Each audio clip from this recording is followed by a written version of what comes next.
Hello, I am Sergeant First Class Kenneth Rose. Welcome to Shooter's Corner.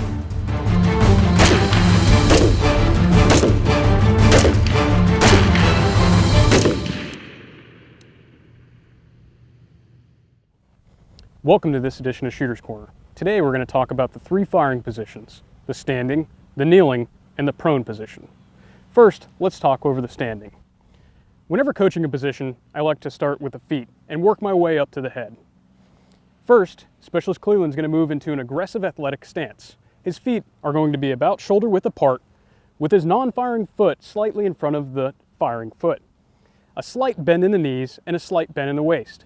This keeps his center of gravity forward of his hips in order to control recoil while firing from the standing position. He'll then come up to a high ready position, looking over the sights. Starting at the muzzle, he has a good firm grip on the end of the weapon, as far out as he can get.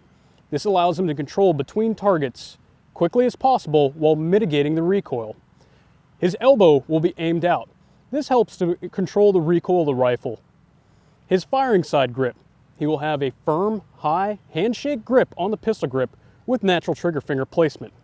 His firing side elbow will rest naturally at its side. The buttstock will have a deep seat in the shoulder pocket.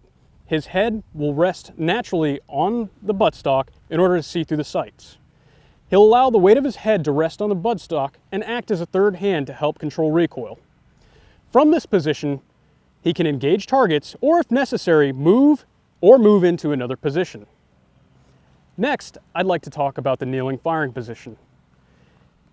If Specialist Cleland can find cover or he needs to move quickly, he can move into another firing position. Let's go ahead and move into the kneeling firing position. To do this, he's going to take his non-firing foot and take one big step forward, allowing his firing foot to drop to the ground, placing the knee on the ground. From here, he will move his elbow forward of his firing knee and gain the kneeling firing position. Let's talk about the fine points of the kneeling firing position. The shooter gets into a kneeling firing position because it adds stability and it reduces his target profile. When coaching the kneeling position, I like to start at the muzzle and work back to the heels. As we go through, we'll talk about some of the common errors we see. First, his non-firing hand will be extended as far out as possible on the handguard. The weapon will lay naturally over his non-firing elbow and as close as possible. We want as much skeletal support underneath the weapon system as possible. His elbow will be either in front or behind his knee. We'll never have bone-to-bone contact as it tends to roll around. Once again, we want to get as much skeletal support underneath the weapon system as possible. We can do this by putting the non-firing knee directly underneath the weapon. Commonly, we see people that like to shoot off the center of the body. This reduces stability. Once again, move the weapon directly over the knee. The non-firing heel will be planted firmly in the ground. If you'd like to achieve a more stable position, you can do this by turning the non-firing foot slightly inward and achieving tendon lockout. Moving back to the shooter's head. The shooter's head will lay naturally on the buttstock. This allows him to achieve consistent sight picture, and his head will also act as a third hand to help support the weapon during recoil. The buttstock will be planted firmly into the shoulder pocket. The firing side grip will be placed high with a firm handshake grip with natural trigger finger placement. Moving back to the heel.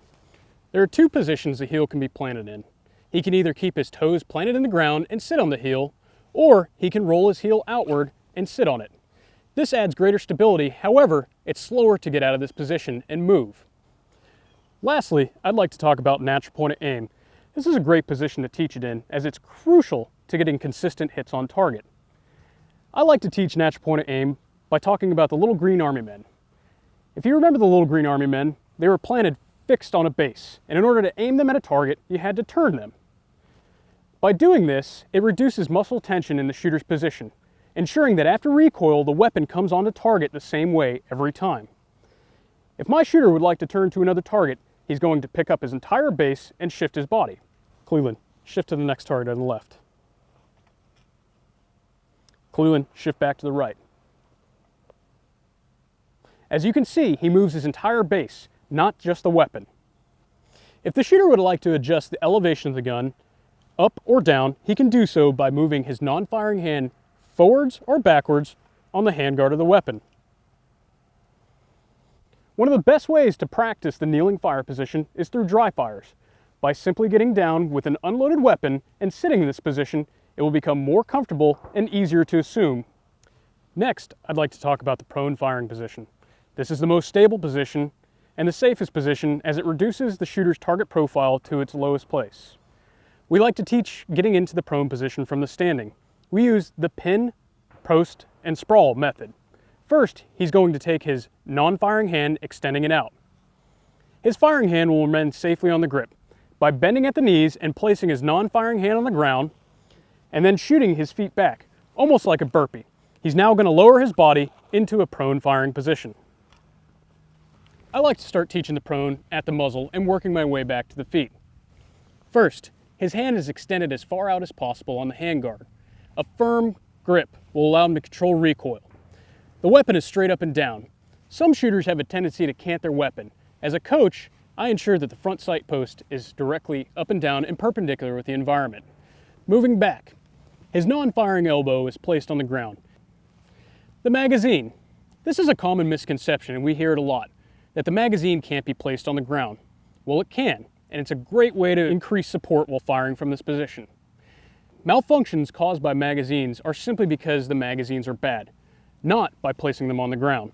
His firing side hand is once again placed firmly with a firm handshake grip high on the pistol grip, allowing his trigger finger to rest naturally across the trigger. His firing side elbow is also placed on the ground. His head rests naturally on the buttstock, allowing him to get consistent sight picture and control recoil while firing. The buttstock is placed firmly in the shoulder pocket created when he gets into the prone position. There are two leg positions that can be shot while in the prone. First is the bent leg. To get into the bent leg prone position, the shooter will take his firing side leg, cocking his knee up towards his body. This raises the diaphragm off the ground and allows him to control breathing. If he needs a lower target profile, he can go to the flat heel prone. He does this by kicking both feet out, allowing the heels to lay inward and naturally on the ground. I'd like to cover natural point of aim again. As we talked about in the kneeling segment, think of your shooter as the little green army man. This time, his pivot point will be his belt buckle. If the shooter needs to turn to engage another target, he will pick up his entire body and shift to that target. Cleland, shift to the target to the right. This allows him to achieve natural point of aim, ensuring that the weapon system returns to the target after recoil. This wraps up the 3 firing positions. Join us next time when we cover the 2 main firing tasks. This was Shooter's Corner. Thanks for watching, and we'll see you next time.